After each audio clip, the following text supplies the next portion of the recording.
जैसे crypto market में कोई बिगिनर्स आता है तो उसको क्या स्ट्रेटेजी रखनी चाहिए, उसके लिए क्या एक सबसे अच्छा प्लान हो सकता है?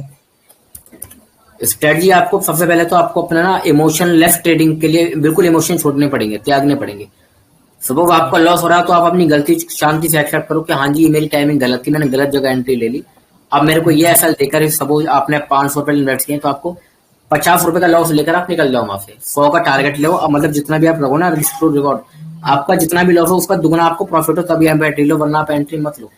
क्रिप्टो मार्केट आपकी 24/7 ओपन है, हमारे दिन में एक नहीं 1,000 अपॉर्चुनिटी मिलेंगी आपको। अगर आप सही बात ढूंढोगे है। ना अच्छे से हर एक कॉइन में, तो आपको देखो मैंने कितने सारे कॉइन ऐड कर रखे हैं यहाँ पर। हम्म। जो भी ये सारे के सारे वो कॉइन है जो एकदम टॉप नॉच कॉइन है, ठीक है, जो आपके लार्ज कैप है, मिड कैप, स्मॉल कैप, जिनका यूज केस अच्छा है। गिनती के कुछ कॉइन है जिनमें थोड़ा कुछ बहुत ज्यादा हाइप नहीं बची है या कुछ मीम टोकन है। बाकी सारे के सारे मैंने इसमें अच्छे ही कॉइन ऐड किए जिनका यूज केस है, ठीक है, जो ब्लॉक चेन पे कोई ना कोई सोल्यूशन प्रोवाइड करते हैं। क्रिप्टो में को हेल्प करता हूँ ओवरऑल ग्रो होने में। तो मैं ट्रेड, इंट्राडे, स्पॉट इन्वेस्टमेंट या इवन मेरा पोजिशन ट्रेड मेरा सब सिर्फ इनमें ही चल रहे थे, इनमें ही चलते हैं। तो आपका पहले तो अपने एक वॉच लिस्ट बनाओ और आप अपने अपना फिक्स करो कि आपको लॉस कितना रखना है अपना कैपिटल के अकॉर्डिंग पर ट्रेड में, और आपको उसमें प्रॉफिट कितना रखना है। तो जहां लगे आपको कि नहीं आपका ट्रेड आपके अगेंस्ट जा रहा है, तो आपको ये नहीं कि आप मार्केट से लड़ने लगो कि नहीं मैं तो प्रॉफिट लेकर ही निकलूंगा। आपको मार्केट से लड़ना नहीं है, आपको अपनी गलती मान के चुपचाप ऐसा लेकर निकल जाना है मार्केट से। क्योंकि अगर आप मार्केट के अगेंस्ट जाओगे, कोई नहीं जीत पाया तक, ना हम जीत पाए, कोई भी नहीं जीत सकता मार्केट के खिलाफ जाके मुझे। कि मार्केट ये है ना, ये ट्रिलियंस ऑफ मतलब खरबों रुपए का इसमें लोगों का पैसा है। तो हम लाख 1.5 लाख रुपए लगा के कुछ भी नहीं कर सकते इसमें। मतलब क्या था ना, एक बिल्कुल एक सेकंड की जो कैंडल होती है उसमें भी कुछ फर्क नहीं डाल सकते हम इसमें। तो हमारी बाइंग या सेलिंग से कुछ फर्क नहीं पड़ेगा, लेकिन दूसरे जो वेल्स बैठ है, जो मार्केट मेकर्स हैं, वो कुछ कर देंगे तो बिल्कुल फर्क पड़ जाएगा हमारे पोर्टफोलियो को, हमारे बैंक बैलेंस को, हमारी साइकोलॉजी को।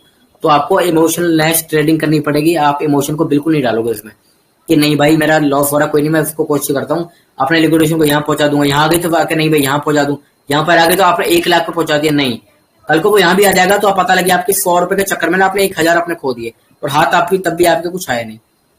समझ रहे आप? सही तो बात आपको है। इमोशन को बिल्कुल इन्वॉल्व करना ही नहीं है ट्रेडिंग में। क्योंकि ट्रेडिंग का ये जो लॉस होता है पार्ट होता है इसका, लॉस जो होता है आप ऐसा समझ लो, जो मार्केट में आप सीख रहे हो, आपने एक फीस दे दी, अपना लॉस जो भी आपने किया ना एक फीस दे दी।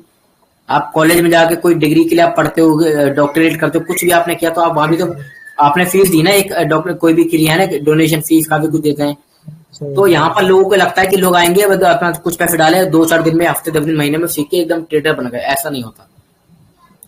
हर चीज टाइम मांगती है, हर चीज में सेक्रीफाइस लगता है, टाइम लगता है, पैसा लगता है। तो यहाँ पर भी वही लगता है, और ये तो मैं आपको बताऊं ये बहुत महंगी स्पोर्ट्स है। सही बात है। इसमें मतलब आपकी एक प्राइमरी सोर्स जरूर होनी चाहिए जहां से आपकी इनकम आती रहे, ताकि आप उसको यहाँ को फंड कर सको अपनी ट्रेडिंग को। अदरवाइज अगर आप हम्म। सिर्फ और सिर्फ सेविंग के भरोसे अपने आ रहे हो, अपना पहले अगर कुछ जोड़ के बैठे हो आप किसी भी तरीके से, या आप पहले जॉब करते थे और आप भी सोच रहे हो कि आप बस उसी के भरोसे आप यहाँ पे सर्वाइव कर लोगे, तो थोड़ा मुश्किल हो सकता है।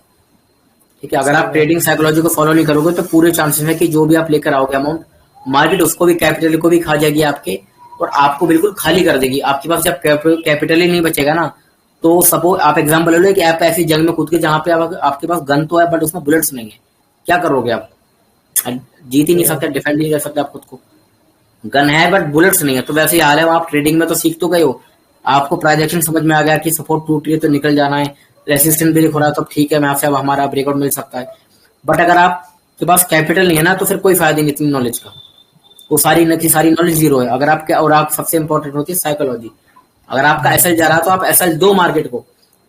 आप एक बार एसएल दोगे तो मार्केट आपको कल को आपको टारगेट भी देगी, खुद देगी।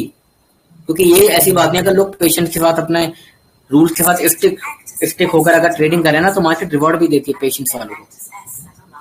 सही बात है। तो सबसे पहले आपको मैं ये बोलना चाहूंगा, आप आ रहे हो उसमें अपने रूल्स के साथ स्टिक रहना, अपने रूल्स को फॉलो करना। आप ये नहीं कि, क्योंकि कभी कभी क्या होता है कुछ बंदे ना कुछ स्टेट को बचा तो लेते हैं रूल्स ब्रेक करके, बट उसका कोई हम्म। फायदा नहीं होता, क्योंकि हमारी ना कहने की साइकोलॉजी डिस्टर्ब हो जाती है। रूल ब्रेक कर लिया, एक सेइंग है कि even if you save your trade but you have broken your rule, you have lose that trade. अगर आपने अपना रूल ब्रेक करके कोई ट्रेड को बचा भी लिया तब भी आप वो ट्रेड हार चुके हो। आपने अपना कुछ लॉस तो बचा लिया बट आपने रूल ब्रेक कर दिया वहां पे अपना। तो रूल हम्म। सबसे इंपॉर्टेंट होता है। आप अपना रूल्स बनाओ, अपने एक अपना लिख दो आपको आपके दिन में कितना टारगेट गोल रखना है, आपको कितना प्रॉफिट करना है और कितना लॉस करना है। ये फिक्स होना चाहिए, हर किसी को पता होना चाहिए कि हमारी भूख कितनी है, हमको कितना खाना है। सही बात है।